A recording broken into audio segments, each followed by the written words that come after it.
So uses of washing soda. पहली चीज़ हमने ये देख ली थी ये कि किस में काम आता है। Used in glass making, soap making and paper industry. Used in glass, अगर आप बालू में इसको डाल दोगे अब मेल्ट कर दोगे ग्लास बन जाएगा, धीरे धीरे कूल करोगे। यूज्ड इन ग्लास, बालू में अगर ये 10 रुपए किलो आता है, ये डाल दो, मेल्ट कर दो और कूल कर दो।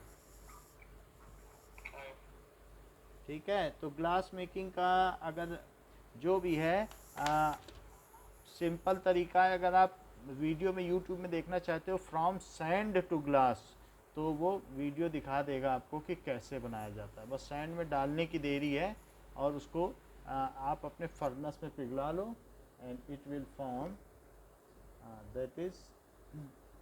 थोड़ी देर में हम भी दिखा देंगे आपको, भी फ़ोन चार्ज हो रहा है। अच्छा, अब आगे देखो कि ग्लास मेकिंग, पेपर मेकिंग को हमने दिखा दिया था कि कैसे वुड से बनाते हैं। आप चाहें तो NaOH डाल दोगे, वो भी गला देगा। और अगर आप Na2 ये CO3 डालते हो, वो भी बिल्कुल गला देता है लकड़ी को। एंड पेपर इंडस्ट्री में एंड सोप मेकिंग, सोप भी आप बना सकते हो, चाहे NaOH डालो चाहे Na2CO3। Soap making. Now second, ये क्या है, used in manufacture of sodium compound, तो बोरेक्स बनाने के काम में आता है। It is used in making of borax, borax that is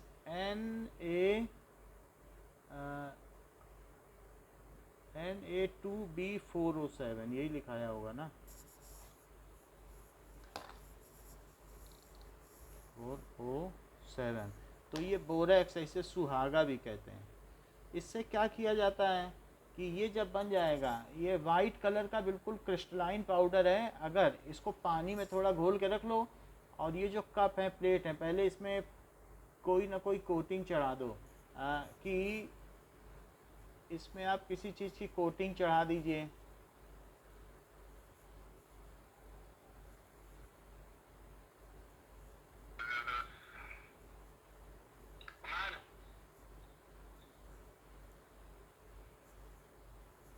okay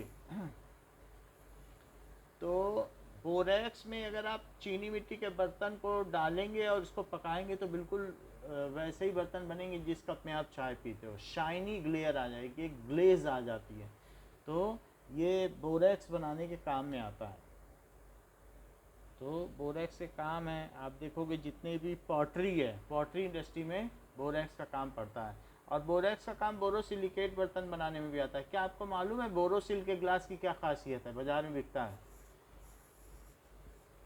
तो बोरोसिलिकेट यानी बोरोसिल, उसको आग में अगर आप सीधा, कहीं पर भी क्रैक नहीं करेगा। तो ये उसकी प्रॉपर्टी, आग पे सीधा भी रख दोगे तो वो चिटकेगा नहीं। तो बोरेक्स से प्लैंग यानी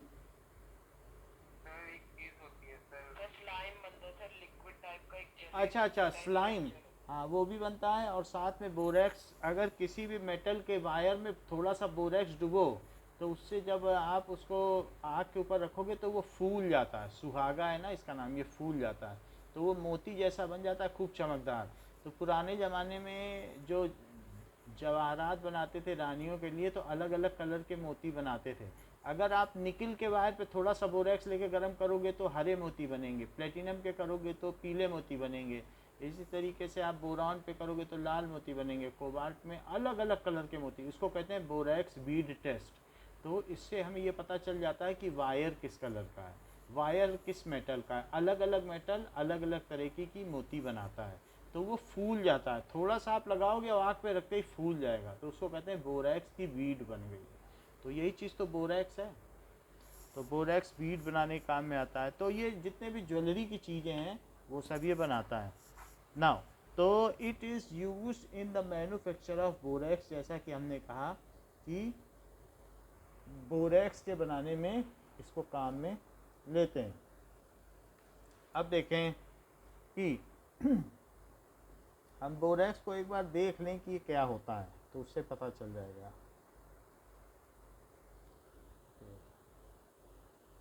borax, borax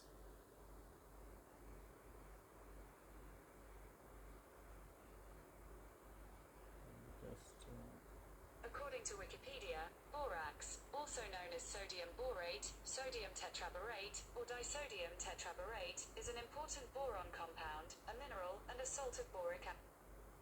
So this is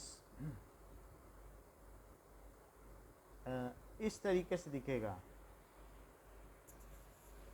borax को अगर आप देखोगे then it is looking like powder, तो ये पाउडर है बोरेक्स। तो इसी से आप क्या करेंगे, बाज़ार में भी बोरेक्स मिलता है, इससे बोरिक एसिड बनाया जाता है, जैसे ये लिखा है बोरेक्स, तो इससे बोरिक एसिड बनता है, जिससे कि क्या होता है कैरम बोर्ड में हम लोग डालते हैं कि नहीं, वो फिसलता है। तो बोरेक्स से और बहुत सारी चीज़ें बनती हैं। So it is slippery in shape और पाउडर की तरह होता है। तो और बाकी का इसका इस तरीके का ऐसा पाउडर टाइप होगा, तो थोड़ा क्रिस्टलाइन होता है। बाकी इसका पॉटरी में काम है। Sodium carbonate can be use as a cleaning agent for domestic purpose. तो इसे कौन लोग इस्तेमाल करते हैं क्लीनिंग के लिए? इट इज धोबी लोग। सो ओके, एक मिनट।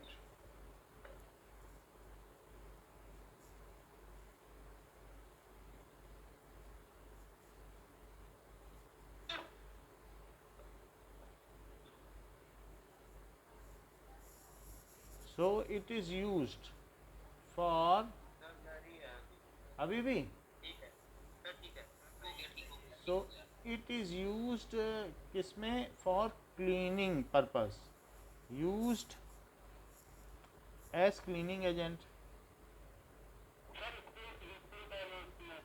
क्या? तो बताइए, आवाज़ क्लियर नहीं आ रही। क्या बोल रहे हैं?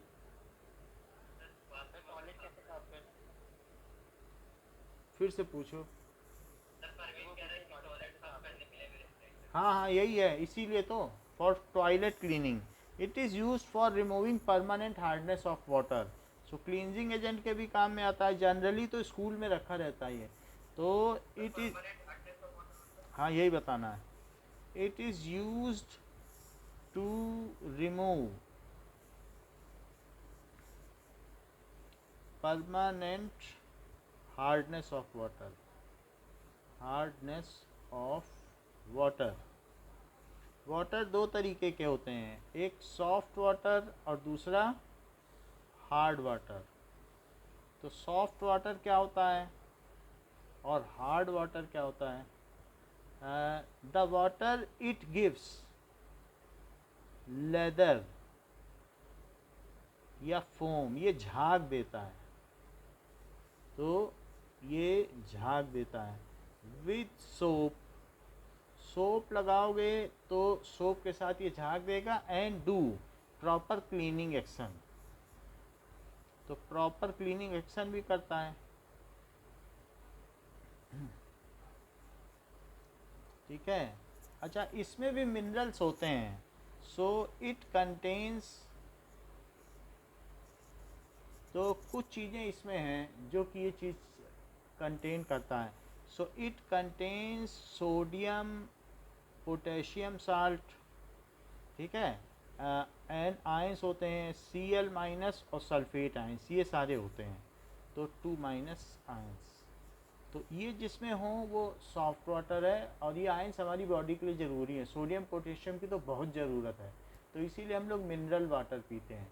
और क्लोराइड आयन और सल्फेट आयन भी बॉडी में पहुंच जाता है तो कोई बात नहीं, नुकसान नहीं करता है। सल्फ़र के अच्छे काम है, गंधक है। जैसे सल्फ़र का मतलब होता है कि ये गंधक है, तो इसका काम क्या है कि कहीं पर भी जो स्किन में ये एंटीसेप्टिक है। अगर आप गंधक लगा लो कहीं पर जो बहुत पंजेंट स्मेल करती हैं, प्याज है, लहसुन है, इनका अगर कहीं पर आप लगा लेते हैं तो इस स्किन का कोई भी ये डिसइंफेक्टेंट है, तो एंटीसेप्टिक है, कोई तरीके का सेप्टिक है, चोट लगी है, उसमें घाव हो रहा है, पस आ रहा है, तो उसको क्लियर कर देता है। तो आप ये देखोगे कि जो देहरादून में सहस्त्रधारा है उसमें भी गंधक की महक आती है, एक पंजेंट स्मेल आती है, लोग उसमें नहाते हैं और स्किन की जितनी बीमारियां हैं वो ख़त्म हो जाती हैं।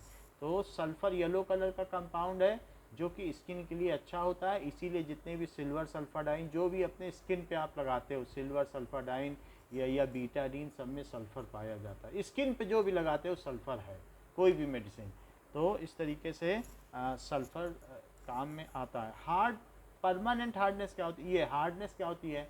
If water does not give foam, foam भी कह सकते हो, या लेदर, झाग ना दे, ठीक है, एंड सोप के साथ, सोप के साथ अगर ये झाग ना दे, एंड फॉर्म स्कम, स्कम बना दे, यानी चिपचिपा पदार्थ, गमी सब्सटेंस, चिपचिपा पदार्थ, तो ऐसा बना दे। कभी कभी ऐसे लोग भी होते हैं ना जो हैंड पंप के पानी से नहाते हैं, तो सोप भी सोप लगाया उन्होंने, तो सोप उनके बॉडी की गंदगी नहीं निकाल पाता, बल्कि उस पानी में जो कुछ चीज़ें प्रेजेंट हैं, जैसे कैल्शियम आयन प्रेजेंट होता है हार्ड वाटर में, और HCO3 होता है, ठीक है, और इसी तरीके से Mg2+ है, और HCO3 आयन तो होता ही है, तो इनकी वजह से हार्डनेस होती है ये। और क्लोराइड और सल्फाइड तो होते ही हैं, तो Cl-। हम लोगों का वाटर है सॉफ्ट वाटर, लेकिन कभी कभी किसी हैंड पंप के पानी से नहाओगे या कपड़े धोगे तो कपड़े साफ होने की बजाय जो साबुन है वो कपड़े में ही चिपक जाएगा, और एक दो जगह ऐसे चिपचिप करेगा, गंदा कर देगा। किसी किसी के बाल में अगर आप ना बाल में उंगली फेरो तो बाल में से एक अलग तरीके का सब्सटेंस निकलेगा, बाल खूब मोटे झाड़ी जैसे हो जाते हैं, उसमें चीज़ें वो सॉफ्ट नहीं रहते हैं, टेंडर नहीं रहते हैं, बल्कि उनमें कुछ ना कुछ जब उससे धोया जाता है तो ब्राउन कलर के हो जाएंगे और रफ हो जाएंगे, तो इट लुक्स। कौन सा? खारा पानी से मतलब नहीं है, खारा में दूसरे साल्ट्स होंगे, लेकिन अगर ये साल्ट अगर किसी में है, सो जो हार्ड वाटर होता है वो कैल्शियम मैग्नीशियम के कार्बोनेट्स जिसमें हो उसे हार्ड वाटर कहते हैं। हार्ड वाटर किसे कहते हैं?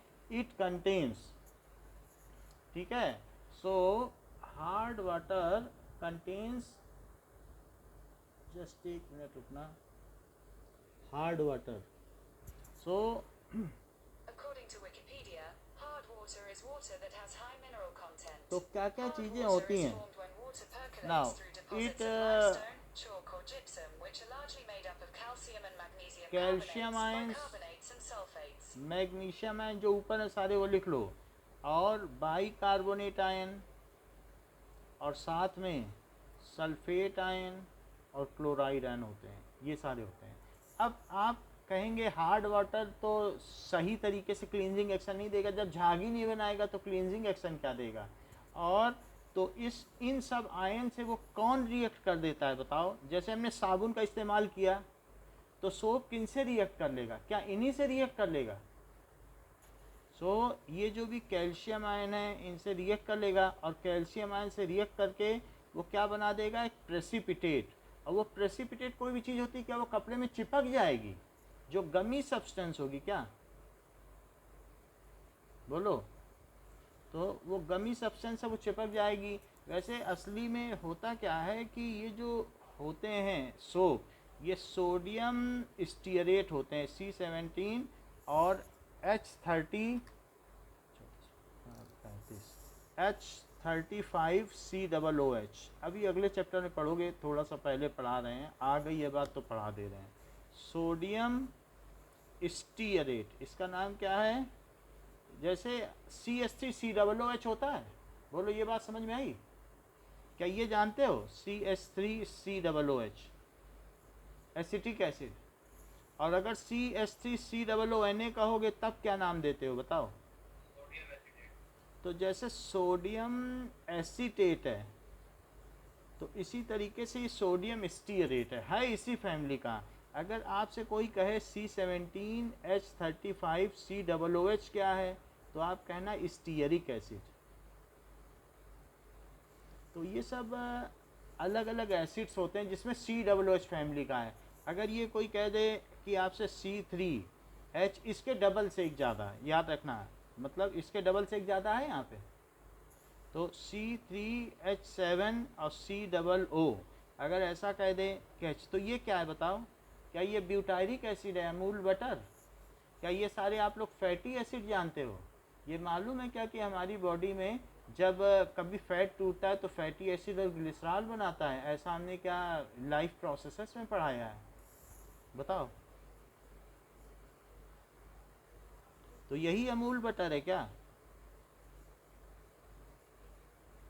और इसी में और आगे चले गए, क्या कभी आपने ऐसा वीडियो देखा है कि तेल डाल के सोप बना दिया गया हो? क्या फैट से ही सोप बनता है? बोलो। तो क्या तेल जो डाला गया था कोकोनट तेल, क्या वो स्टीयरिक एसिड था? और उसमें जब सोडियम NaOH डाल दिया तो क्या Na ने H को हटा दिया और सोडियम स्टीयरेट बना दिया? क्या ये लाइफ बॉय सोप है? बताओ। और अगर यहीं C17H35 होता और COOK होता तो क्या इसे पोटेशियम स्टीयरेट कहते? तब क्या ये लेक्स और रक्सोना हो जाता? बताओ। खैर अगले चैप्टर में तो ये पढ़ोगे, लेकिन मेरा कहने का मतलब ये कुछ और नहीं है, जो आप पढ़ते आए हो वही है, डबल से एक ज़्यादा। बाकी COOH तो लिख ही रहा हूँ, देख लो। CH3 में भी तो डबल से एक ज़्यादा है कि नहीं? वो तो इसका फार्मूला ही है। तो ये मेरा कहने का मतलब है, जब सोप में कैल्शियम आयन हो जाते हैं तो ये कैल्शियम का कार्बोनेट बना लेता है, कैल्शियम का कार्बोनेट COO। अब कैल्शियम का कार्बोनेट तो तुम जानते ही हो, अगर यहाँ कैल्शियम आ जाए तो कितना खतरनाक है। क्या तुम्हारे घर की संगमरमर पानी से धुल जाती है क्या? कैल्शियम कार्बोनेट है, रोज़ सुबह शाम पोछा लगता है कि वो बिल्कुल प्रेसिपिटेट बना देगी और उसी में चिपक जाएगी। तो ये जो चीज़ बनती है ये कपड़े में चिपक जाती है, कपड़े को और गंदा कर देती है। तो बताओ, हार्ड वाटर अच्छा है क्या कपड़े धोने के लिए कि बेकार? बेकार है। नाउ यू कैन सी कि ये जो चीज़ बना देता है दैट इज़ कॉल्ड स्कम। ये चीज़ कपड़े धोने की जगह कपड़े में चिपक जाती है, ठीक है। सो स्कम फॉर्मेशन हो जाता है। तो hard water is not good for cloth, तो क्लॉथ के लिए ये सही नहीं है। सो that's why it is not preferred. Just एक मिनट।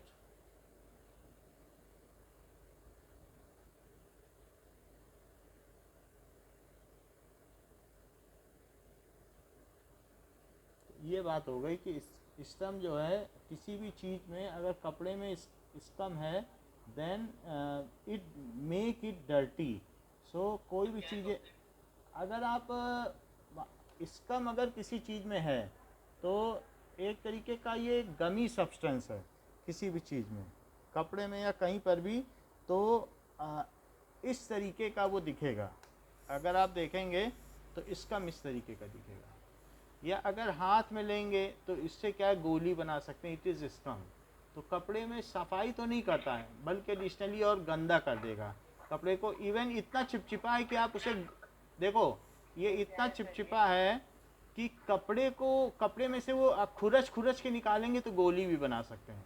तो it is kind of scum. कपड़े में डर्ट डस्ट सब चिपक जाती है, वो परमानेंटली चिपक जाती है। क्या? Scum, SCUM। So it forms scum. ये क्या बना देता है? स्कम। यानी अगर ये आप इससे नहा लोगे ना तो आप बाल में से उंगली खींचोगे तो बाल में से रेशे रेशे निकलेंगे, तो बाल को मोटा भी कर देगा, गंदगी और चिपक जाएगी बाल में, जो तेल है सब कुछ है सब चिपक जाएगा। तो हार्ड वाटर से कभी नहाना चाहिए क्या? ऐसा पानी जो हैंड पंप से निकल रहा हो, देखो कि अगर आपके बाल मोटे हो रहे हैं और बेकार हो रहे हैं, कंडीशनड नहीं है, then it contains calcium and magnesium salt. समझ में आ गई बात? और ये स्कम बनाता है।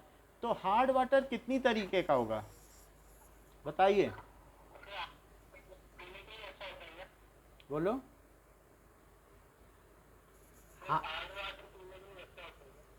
क्या चीज़? आवाज़ आपकी क्लियर नहीं है। हार्ड वाटर,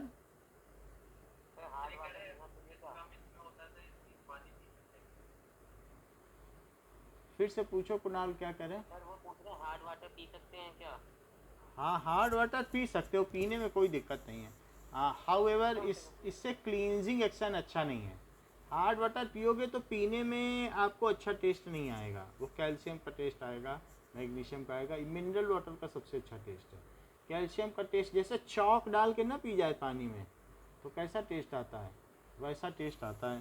तो अब हार्ड वाटर की जो हार्डनेस है, हार्डनेस कितनी तरीके की होती है? एक होगी टेम्परेरी हार्डनेस। तो टेम्परेरी हार्डनेस का क्या मतलब है?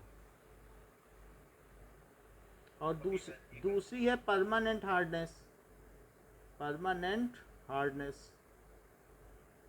So the hardness which get removed by just boiling the water. अगर पानी उबाल देने से वो हार्डनेस निकल जाए तो कहते हैं टेम्परेरी हार्डनेस। सो टेम्परेरी हार्डनेस क्या चीज़ हुई?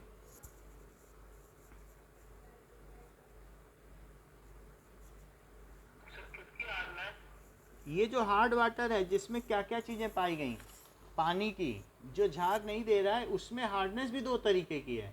एक है कि घरेलू इलाज से वो ठीक हो जाए और फिर उसके बाद उससे कपड़े धो लो या नहा लो, और एक है कि वो ठीक ही नहीं होगी जब तक कि उसमें फिटकरी न चलाई जाए या थोड़ा सा एक चम्मच, ये जो आपके स्कूलों में रखा हुआ है Na2CO3, जब तक उसमें NO2CO3 न ऐड किया जाए ये ठीक ही नहीं होती।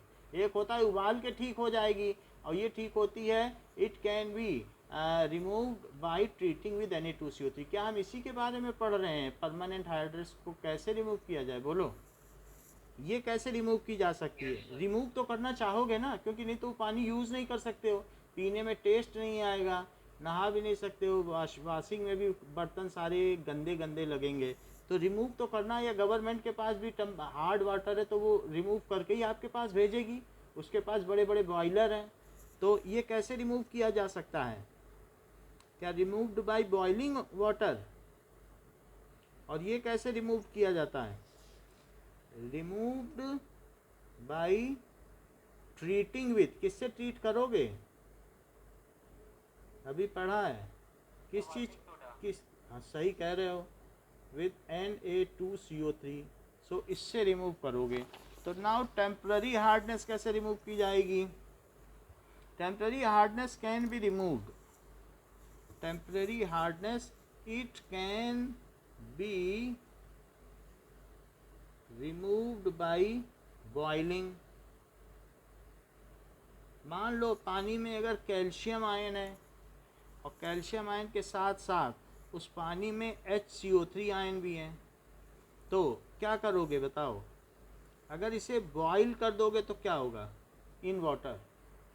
तो क्या बॉईल करने पे ये CaCO3 बन जाएगा और H2O बन जाएगा और क्या CO2 बन जाएगा बताओ? और ये चीज़ ठीक नीचे बैठ जाएगी चौक की तरह या मार्बल की तरह, फिर तो ये पानी में नहीं रहेगी ना। HCO3 पानी में सॉल्युबल है और CaCO3 क्या संगमरमर पानी में डाल दोगे, चाक डालोगे तो पानी में घुलेगी कि नीचे बैठ जाएगी? चाक मिला लो पानी में, फिर थोड़ी देर बाद नीचे बैठ जाएगी, अपने आप पी लो, पानी में कुछ नहीं रहेगा उसका। तो इस तरीके से जिस हार्ड वाटर में सिर्फ कैल्शियम आयन हो और HCO3 हो, वो हार्डनेस तो इससे रिमूव की जा सकती है। लेकिन जिस हार्ड वाटर में कैल्शियम आयन के साथ सल्फेट आयन या क्लोराइड आयन हो, तो वो हार्डनेस सिर्फ किससे ट्रीट करने पड़ जाएगी? तो दिस कंटेन्स, इसमें कौन कौन से आयंस रहेंगे? उबाल कर, इस पानी को उबालो। तो उबालने से क्या होगा बताओ? जब ये पानी उबालोगे तो इसमें जो कैल्शियम आयन है और HCO3 आयन है, क्या ये दोनों आपस में रिएक्ट कर जाएंगे? देखो कैसे रिएक्ट कर रहे हैं। ये चीज़ें कहाँ से निकाली? क्या इन वाटर हैं? और उबालने से क्या इनमें रिएक्शन हो जाएगी और ये कैल्शियम कार्बोनेट बना देगा? कैल्शियम कार्बोनेट या रोड़ी या गिट्टी या संगमरमर तुम्हारे घर की जो है, क्या पीस दोगे तो क्या पानी में घुल जाएगी कि तब भी नहीं घुलेगी? वो तो नहीं घुलेगी। तो इस तरीके से कैल्शियम कार्बोनेट ये है। कभी कभी आपने इमर्सन रॉड पे सफ़ेद चीज़ जमी हुई देखी है जब पानी में डालते हो? बताओ।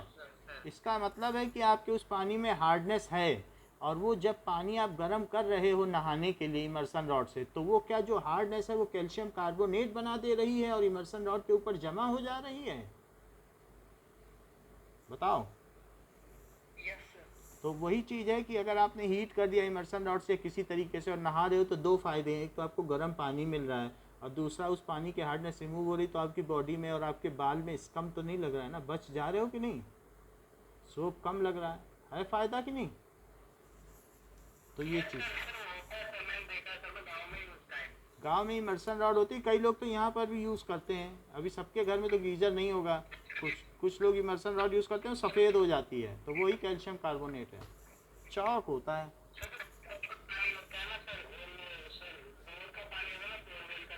वो उसमें झाग आता ही नहीं है, बिल्कुल कपड़े में चिपक जाएगा, चीकट हो जाएगा कपड़ा और काला पड़ जाएगा, तो ये हो जाएगा। और HCO3 आयंस होते हैं।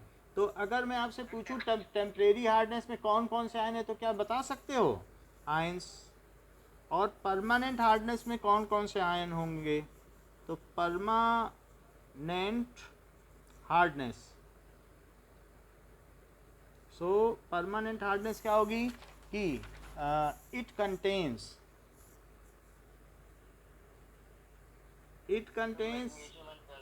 मैग्नीशियम और कैल्शियम तो होंगे दोनों में, लेकिन इसमें बाइकार्बोनेट आयन होगा और इसमें क्या होगा, एनायन में फ़र्क आता है, कैटायन में थोड़ी ना आएगा। हाँ, सल्फेट या ये आएगा, तो ions.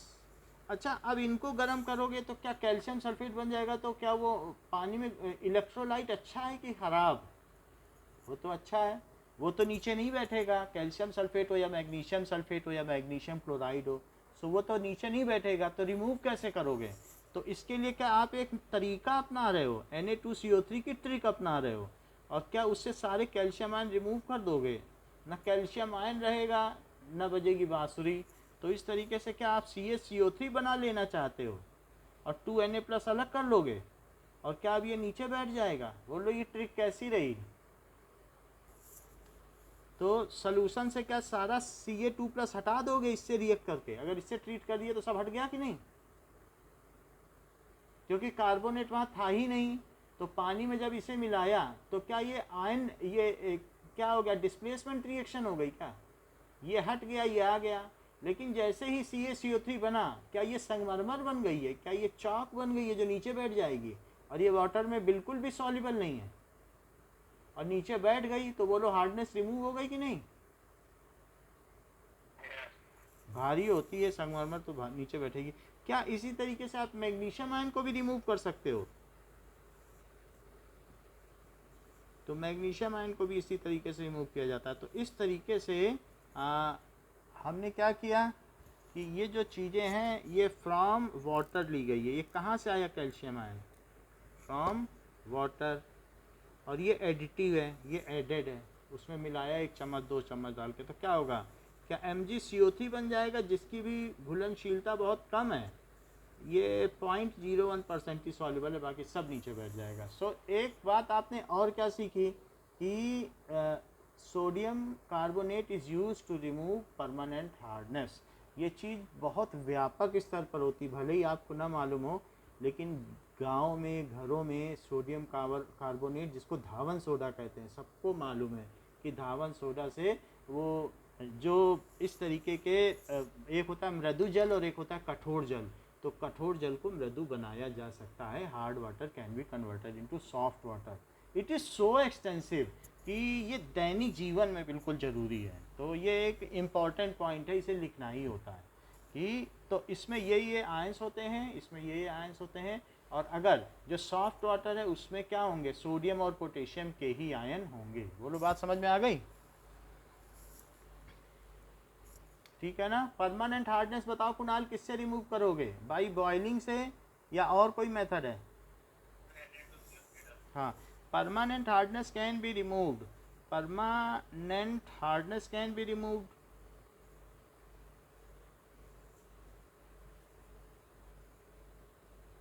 By treating water, hard water, treating hard water. तो कैसे ट्रीट करने लगता है? अच्छा बता देता हूँ।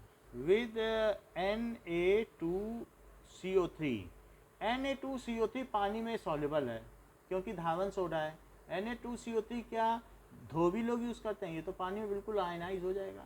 जो चीज़ पानी में आयोनाइज हो जाए, क्या उसका ये मतलब है कि वो चीज़ पानी में सॉल्युबल हो जाएगी? बोलो। तो अगर तुम इससे कपड़े धो रहे हो तो इसका क्या मतलब है भाई? ये तो टॉयलेट धोने के काम में आती है, तो पानी में तो सॉल्युबल है ना। ये पानी में सॉल्युबल है तो क्या पानी में डालते ही ये टूट जाएगा Na+ और CO3 2 माइनस में? बोलो। और CO3 माइनस में टूट गया तो क्या इसको मौका मिल जाएगा कैल्शियम आयन को कि इससे रिएक्ट कर ले? बोलो। तो क्या ये दोनों आपस में रिएक्ट कर जाएंगे? और रिएक्ट करने के बाद क्या ये बना लेगा? और ये बिल्कुल भी नहीं टूटता, ये तो डिसोसिएट नहीं होता है। आपके घर में भी मार्बल की ज़मीन होगी, क्या उसमें पानी पड़ता है तो क्या वो बिल्कुल बह जाता है सारा मार्बल? कैल्शियम कार्बोनेट तो मार्बल होता है, क्या बह जाता है कि कभी भी नहीं बहता? तो जब ये बन जाएगा तो ये वाटर में सॉल्युबल रहेगा कि बिल्कुल नीचे बैठ जाएगा? तो ये नीचे बैठ जाता है कैल्शियम कार्बोनेट, और इस तरीके से आपके पानी में से कैल्शियम रिमूव हो जाते हैं क्या? बताओ। अब हम देखेंगे plaster of Paris. So plaster of hardness of water का मतलब है कि आपको सिर्फ उसमें से कैल्शियम आयन रिमूव करने हैं, तो इसलिए आपने सोडियम कार्बोनेट से ट्रीट किया। तो क्या बन गया? क्या? हाँ,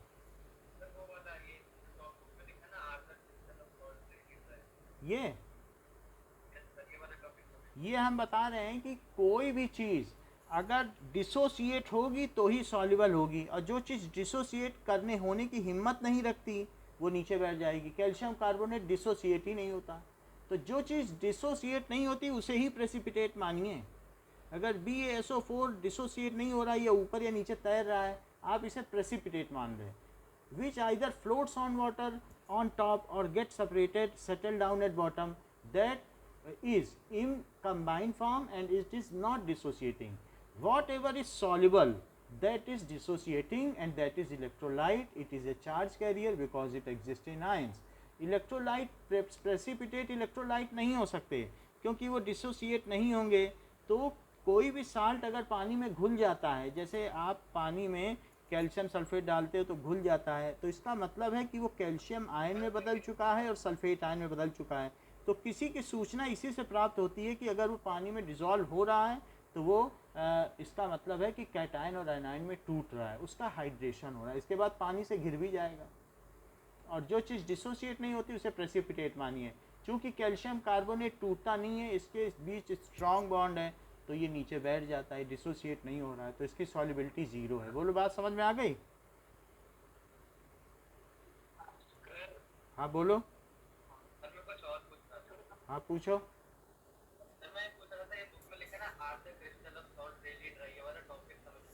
हाँ तो ये तो अभी पढ़ा देंगे। तो कि कॉपर क्या स्क्रीन, और लोगों को भी प्रॉब्लम है तो नहीं तो फ़ोन चेंज कर दें। बोलो, और लोगों को भी प्रॉब्लम है? हैं?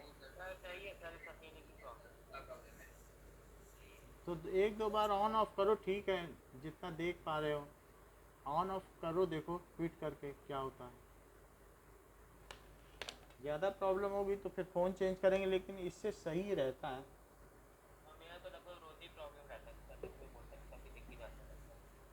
चलो,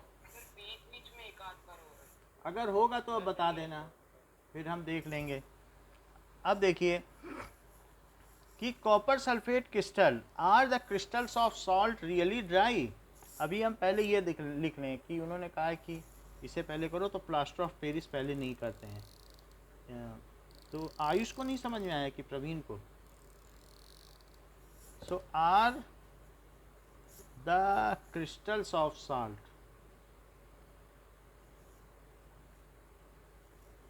रियली ड्राई? क्या वो dry?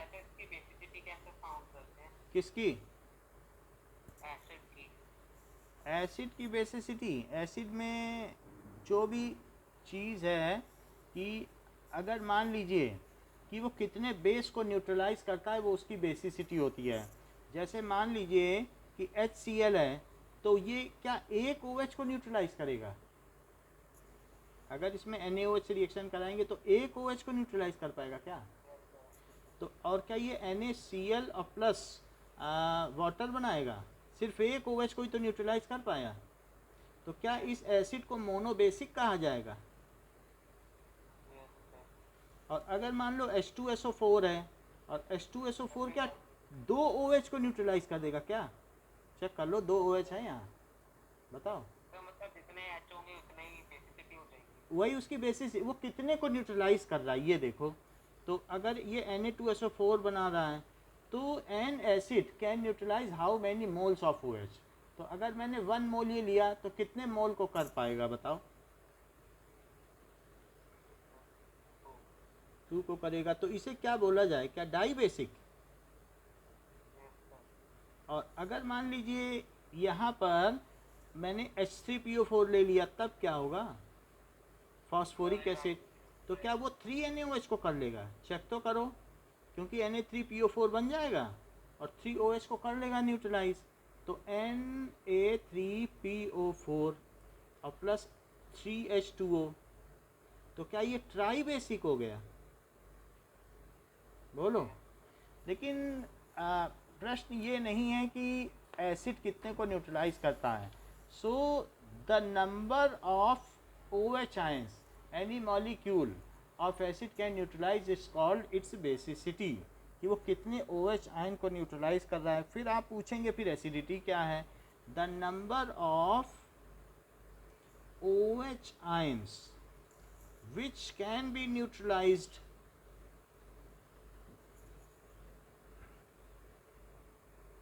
by 1 molecule of acid। तो एसिड की हमेशा बेसिसिटी निकाली जाती है, इज कॉल्ड इट्स बेसिसिटी। जैसे कि 3 तरीके के होते हैं, तो मोनोबेसिक एसिड्स, मोनोबेसिक एसिड पूरा नाम क्या है? Di basic acid. और तीसरा नाम क्या है?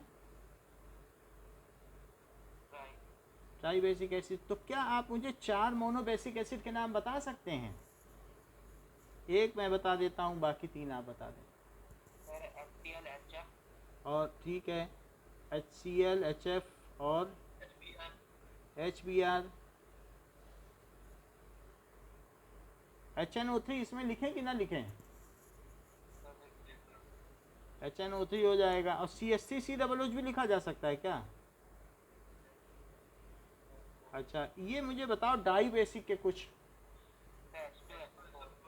H2SO4, H2SO4 तो हो गया। और कोई ख्याल में हो तो बता दो, हमारे ख्याल में तो नहीं आ रहा है। H2CO3 हो गया, ये चीज़ ठीक है, ये सब चीज़ हो गया, यही कार्बोनिक एसिड हो गया। अच्छा, ये H3PO4 हो गया, इतनी बात हो गया। The number of H+ ion which can be neutralized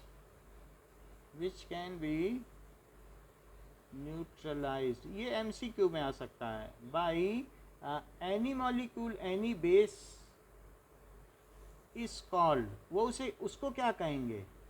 it's base. जितने H+ को अगर न्यूट्रलाइज करेगा तब फिर उसे क्या कहेंगे? क्या उसकी एसिडिटी? जरा चेक तो करो, NaOH में कितने H+ को न्यूट्रलाइज करने की क्षमता है? तो ये मुझे बताओ कि अगर ये एक ही H+ को कर सकता है तो ये क्या हुआ? क्या ये मोनो एसिडिक है? मोनो एसिडिक क्या है ये? बेस। हाँ, सर आपने वो थर्ड वाला क्या लिखा है सर, वो दिख नहीं रहा। थर्ड ये ना, यस सर, क्या है? देखो monobasic acid, di basic acid और ट्राई बेसिक, जिसमें 3 H+ आयन होंगे, तो क्या 3 OH को न्यूट्रलाइज करने की क्षमता रखता होगा क्या?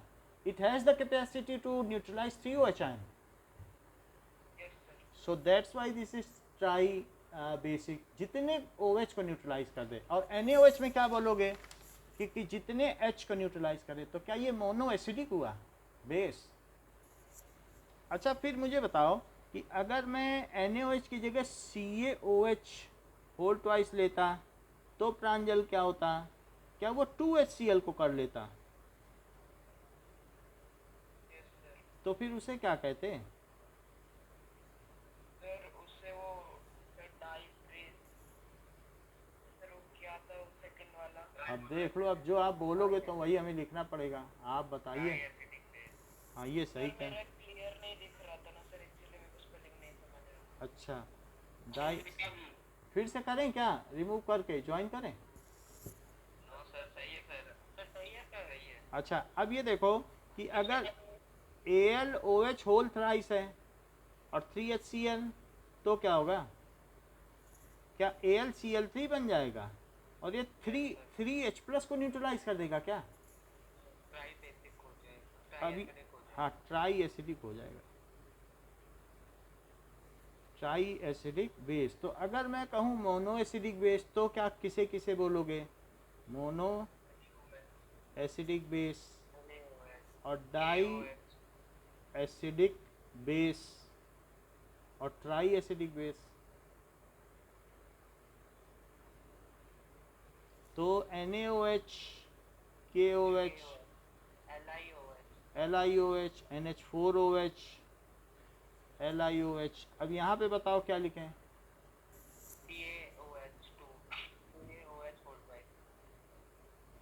बेरियम हाइड्रोक्साइड भी होता है, Ca।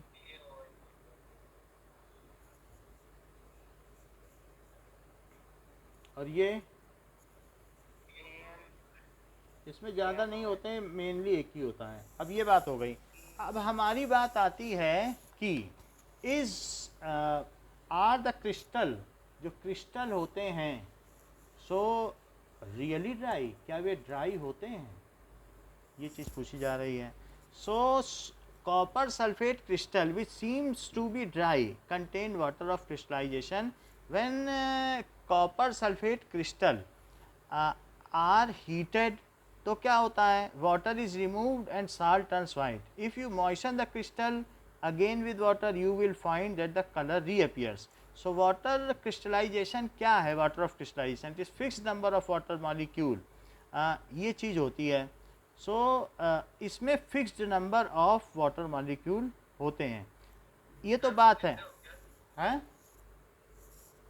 देखो इसमें fixed number of water molecule होते हैं। अब ज़रा एक मिनट इसमें देख लें कि copper sulphate pentahydrate is dry और wait.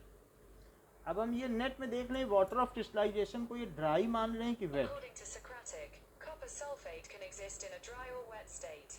On the left of the image, you can see the hydrate version of copper sulfate, and on the right, the anhydrous form. उसे वेट मान रहे हैं। तो इस तरीके से दो वर्जन होते हैं कॉपर सल्फेट के। सो CuSO4, अगर इसमें 5H2O डाल दो तो क्या बनेगा? क्या CuSO4 पेंटाहाइड्रेट बन जाएगा? तो ये जो कॉपर सल्फेट है क्या ये वाइट कलर का है और ये इसकी ड्राई स्टेट है।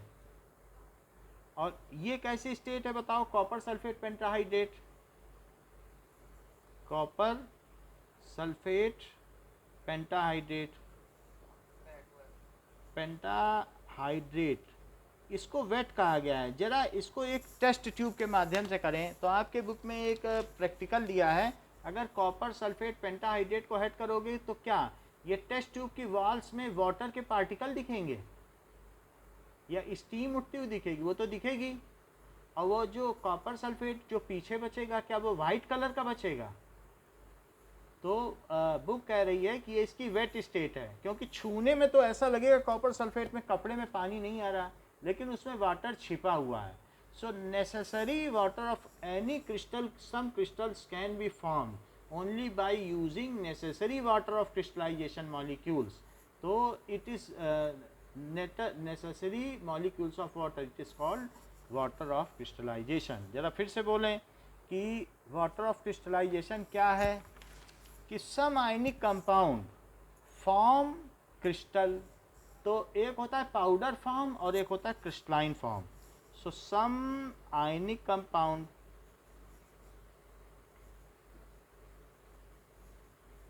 form crystals only after using definite number of water molecules। वो कब क्रिस्टलाइन बना पाते हैं? हमने पिछली बार वीडियो दिखाया था कि नहीं कि क्रिस्टल के लिए पानी की ज़रूरत है। Only after using definite number of water molecules, तो उसे क्या कहते हैं? This is called water of crystallisation. इसे कहेंगे water of crystallisation. So it makes the crystal into wet state. Now the crystalline state is called a wet state. Crystalline किसी की भी स्टेट होगी, crystalline state is wet state. Wet state जरा देखें कि मान लीजिए कि किसी टेस्ट ट्यूब में आपने ब्लू कलर का कॉपर सल्फेट डाल दिया है। तो ब्लू कलर का कॉपर सल्फेट डालने के बाद जब आप उसे गर्म करोगे तो क्या होगा? देन ये जो कॉपर सल्फेट इसमें डाला है आपने, क्रिस्टल कॉपर सल्फेट, तो धीरे धीरे इसको फ्लेम दो। तो फ्लेम देने के बाद now if it is heated, तो हीट करने के बाद क्या होगा? हीट करने के बाद यहाँ छोटी छोटी ड्रॉपलेट आ जाएगी, और ड्रॉपलेट होने के बाद क्या होगा कि ये जो चीज़ एक कन्वर्ट हो जाएगी। कैसे कन्वर्ट हो जाएगी? ये कन्वर्ट हो जाएगी, यहाँ तो वाटर के ड्रॉपलेट्स आ जाएंगे, वाटर ऑफ क्रिस्टलाइजेशन, और अंदर बचेगा बिल्कुल वाइट मटेरियल, ये वाइट पाउडर बचेगा। ये वाइट पाउडर बच रहा है। तो ये जो वाइट पाउडर हो गया, ये क्या कहलाया? क्या ये इट इज़ ओनली CuSO4? ये क्या बचा? तो CuSO4, और पहले क्या था बताओ? CuSO4 और 5H2O। तो इससे पता चलता है कि crystalline state is a wet state. बोलो, समझ में आई बात? Crystalline state is wet state.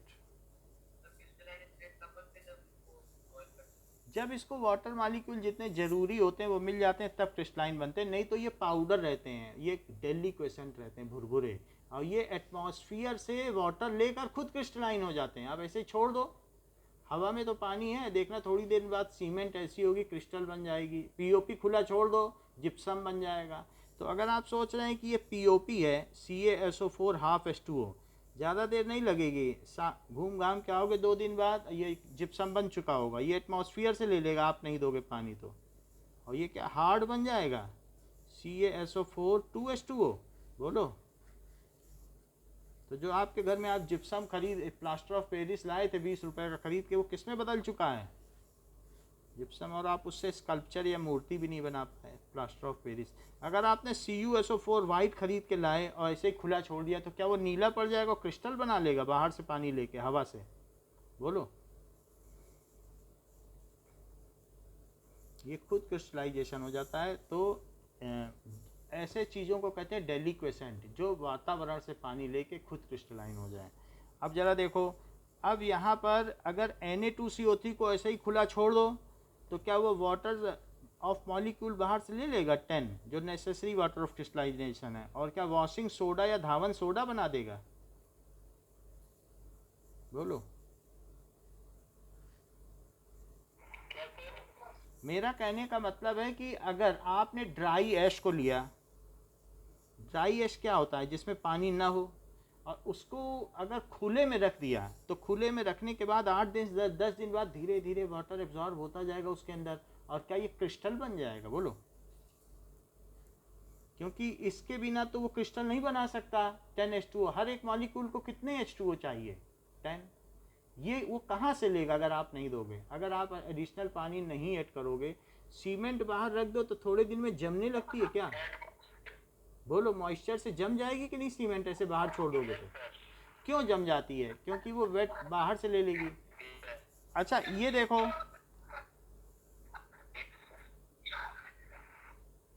Now ये देखिए ये कैसा है, क्या ये कॉपर सल्फेट का ब्लू क्रिस्टल है जिसको बाहर के लोग ब्लू विट्रॉल कहते हैं। विट्रॉल का क्या मतलब होता है, नीला थोथा या नीला कसीस, बोलो। नीला थोथा, तो नीला थोथा भी कहते हैं, नीले कलर का तो होता है। थोथा का मतलब क्या होता है कि जहर। कभी कभी ये इस तरीके के कॉपर सल्फेट को हम लोग किस में डालते हैं, जब बुक बॉन्डिंग के लिए जो गम बनाते हैं ना, जिससे बुक पेस्ट की जाती है, तो उसमें डालते हैं।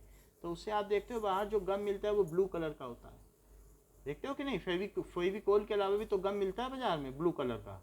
क्यों मिलता है, क्योंकि ब्लू ट्रांसपेरेंट, क्योंकि उसको खाने से अगर वो किताब आपकी बुक अगर चूहे खाएंगे तो वो मर जाएंगे जितने पेस्ट खाएंगे, इसीलिए नीला थोथा बनता है। और ये बहुत पहले से चला आ रहा है, ये आज का नहीं है कि साधु ऐसा चाहिए जैसा सूप सुभाए, सार सार को गई रहे थोथा दे उड़ाए। थोथा इसी के लिए कहा जाता है कि बेकार की चीज़ है तो जहरीली चीज़ है। तो कबीरदास जी का लिखा हुआ दोहा है, उस समय से ये कॉपर सल्फेट चला आ रहा है।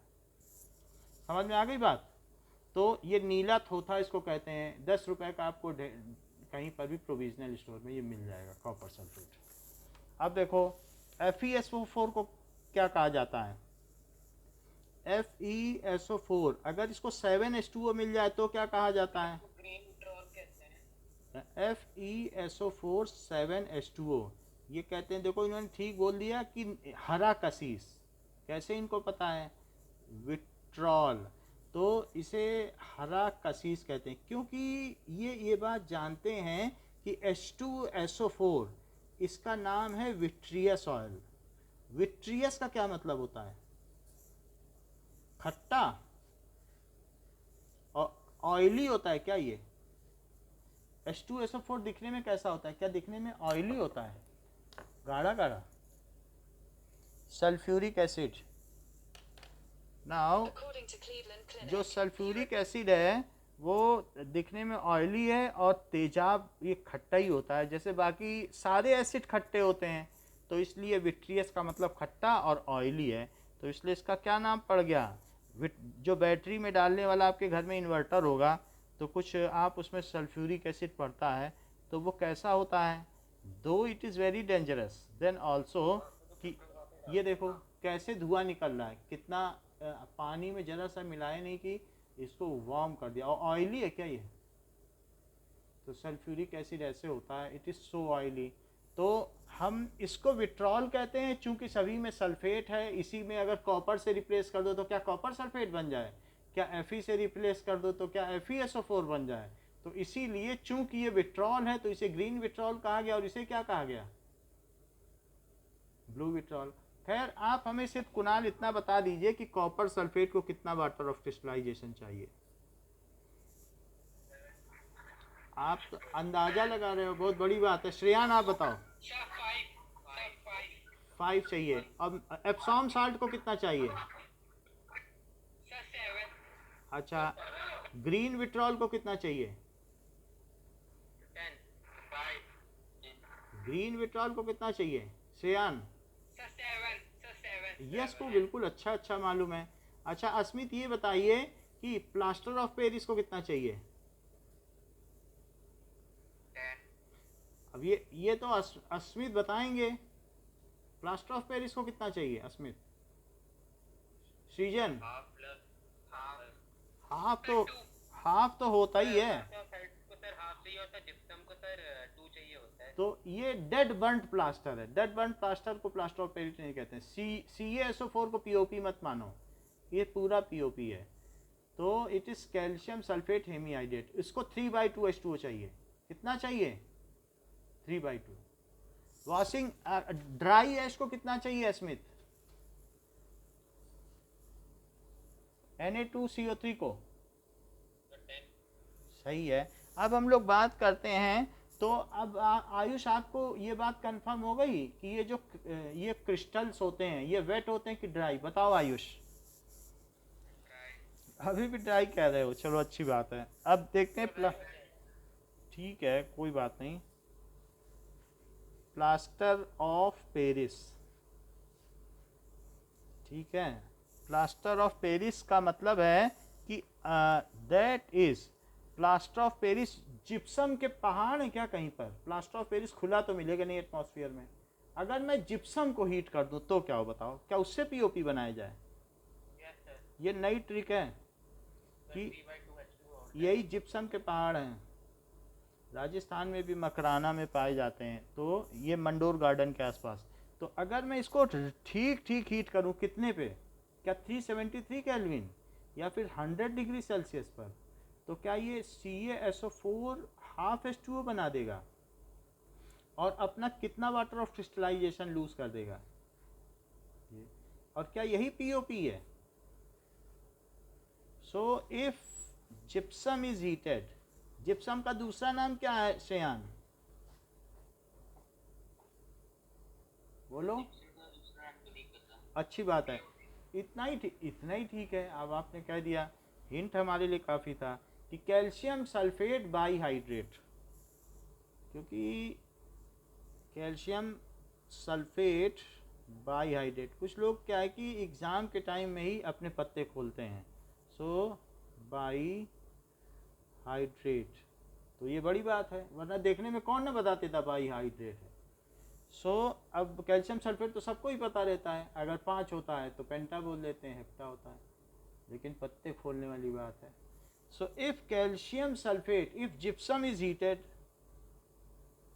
gypsum is heated at 373 Kelvin, then it loses its 3/2 water of crystallization, और तब क्या ये पाउडर बन जाएगा yes sir. And get converted from, किस में बदल जाएगा?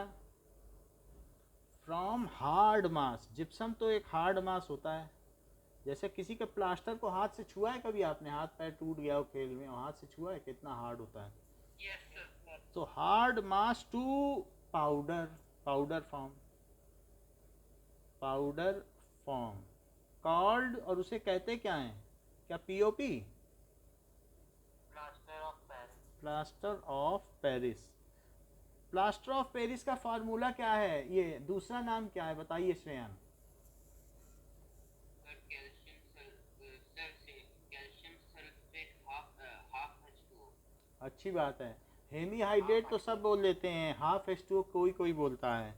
सो कैल्शियम सल्फेट, आप अपने पत्ते बिल्कुल ढक के रखिएगा, नहीं तो ये लोग फ़ायदा उठा लेंगे। हेमी हाइड्रेट, तो ये चीज़ हो गई। अब अगर कैल्शियम सल्फेट, ये जिप्सम है, अगर मैं इसको 373 से ज़्यादा पर हीट कर दूं तो सीजन क्या होगा? फिर वो पीओपी में बच जाएगा। ये भी बहुत अच्छी बात कही। देखो सीजन ने जैसा हम लोगों को बताया कि ये इसके सारे वाटर मॉलिक्यूल निकल जाएंगे क्योंकि आपने ज़्यादा गर्म कर दिया है। तो हाँ बोलिए, एनीथिंग, कोई इशू है तो बताइए, इसे क्लियर किया जाए। सो आप थोड़ा वो टाइप है सर। क्या? आप थोड़ा ब्लड टाइप है सर, तो आपने कौन सा करेंगे आज? एक मिनट, जरा एक बार फिर से देखो। सर हाँ,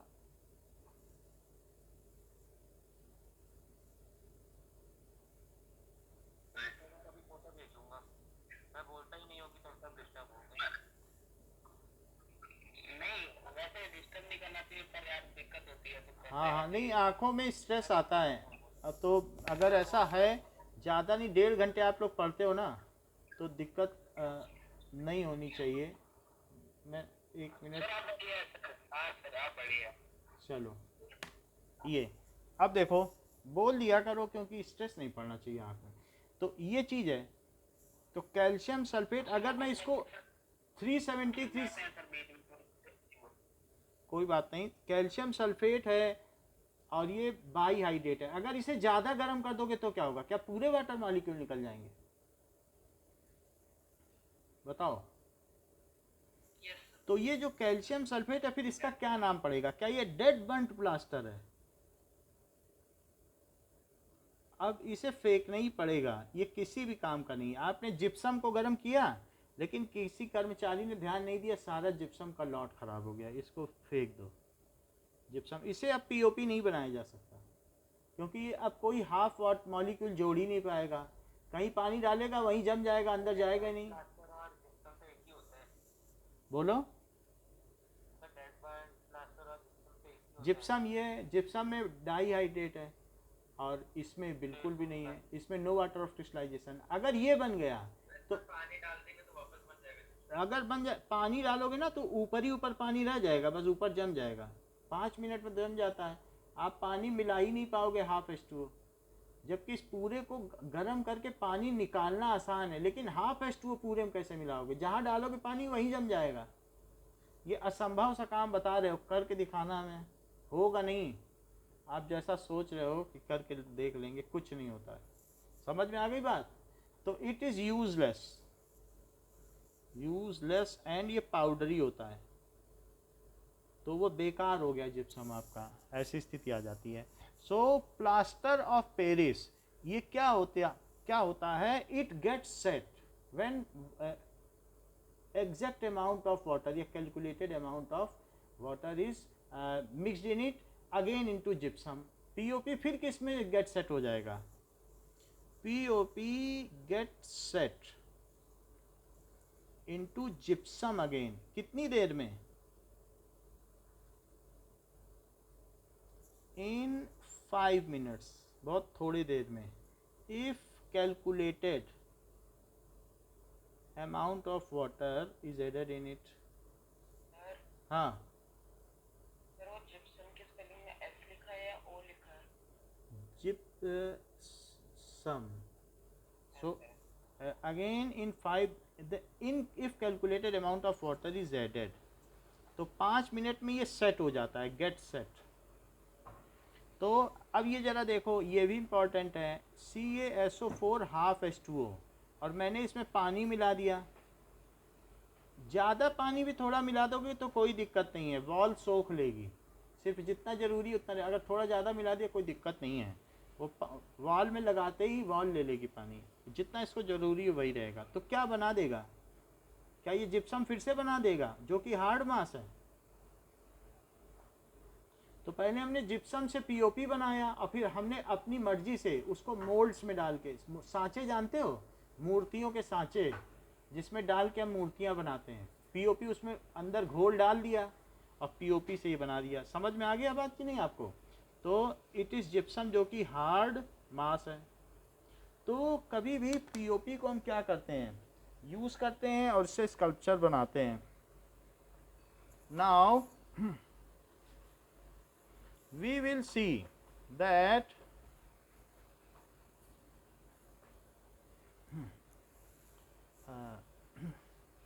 एक मिनट,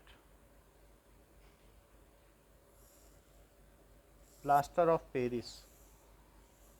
सो इसके बहुत सारे यूज़ हैं, जो भी सांचे बनाने में या किसी भी चीज़ में इसका इस्तेमाल किया जा सकता है। पुट्टी में भी इसका इस्तेमाल किया जा सकता है और स्कल्पचर बनाने में भी किया जा सकता है।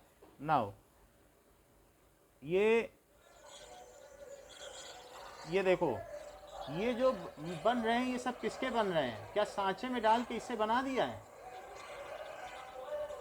ये पीओपी है, ये छत के लिए, सीलिंग को डेकोरेट करना। तो आप देख लो, इसको क्या करते हैं कि पीओपी से सांचे में डाल दिया, तो क्या 5 मिनट में सूख गया? और फिर देखो, अभी बिल्कुल बनाया, ताज़ा है, चिपका भी देंगे, इसी में अभी पीओपी लगा देंगे, इसका काट के फिर पीओपी लगा देंगे। देखना, उनके पास पीओपी रखा भी होगा। ये देखो, तो ये अब इसको छत पे लगा देंगे। कई जगह रामलीला का काम होता है तो ये सब पीओपी से बनता है। अब इसके बाद ये छत पे लगा दिया, कितना सुंदर लग रहा है, बताओ। तो ये पीओपी के मूर्तियाँ बनती हैं, सब ये सब काम में आता है। और इसके किनारे ये लगा दिया जो नीचे देखा है। इसको भी चिपका दिया, थोड़ा थोड़ा पीछे पीओपी लगा दिया या ड्रिल करके भी चिपका सकते हैं। तो पीओपी का बहुत अच्छा काम है, क्या बहुत मजबूत है, डेकोरेटिव है, सुंदर है, इसका फाइन काम है। तो ये इतना सुंदर ये कैसे बन गया बताओ? क्या जब आप पीओपी से जिप्सम बनाते हो क्या ये थोड़ा सा बढ़ जाता है और इसकी वजह से यह क्या सांचों में अच्छी तरीके से भर जाता है और कुछ भी गैप नहीं छूटने पाता और तभी इतना सुंदर बनता है। तो पीओपी से जब जिप्सम बनेगा तो क्या इसका वॉल्यूम थोड़ा बढ़ जाएगा और सांचे पूरी भर जाएंगे टाइटली, और क्या ये बिल्कुल सही आकार ले लेगा बताओ? ये चीज है। तो इस तरीके से इट इज यूज्ड, किसके लिए यूज होता है? ठीक है, फॉर मेडिकल एड्स, मेडिकल की सहायता में होता है। For making sculpture, making sculpture का मतलब क्या होता है? क्या मूर्तियां, चर या स्टैचू, या फॉल्स जो फ्रेम वर्क है कहीं पर बनाना है हॉलीवुड बॉलीवुड शूटिंग के लिए, false frame and decorating house, house work में भी होता है, हाउस वर्क्स में। तो ये सब पीओपी के काम है, डेकोरेशन के लिए है। It is also used for as a POP, putty के काम में भी आता है, दीवारों को चिकना करने के लिए। So these are the uses of POP. आज के लिए इतना ही रखते हैं, नेक्स्ट क्लास में हम इसके क्वेश्चन आंसर करेंगे। Thank you. हाँ बोलिए।